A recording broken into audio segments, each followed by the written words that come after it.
Have you ever seen a dark shape following you when you play outside? That's your shadow. But why do we have shadows?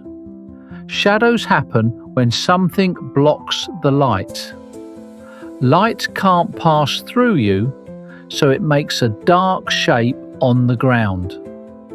The sun, a lamp, or even a flashlight can create shadows. Shadows can change size and shape. When the sun is high in the sky, your shadow is short.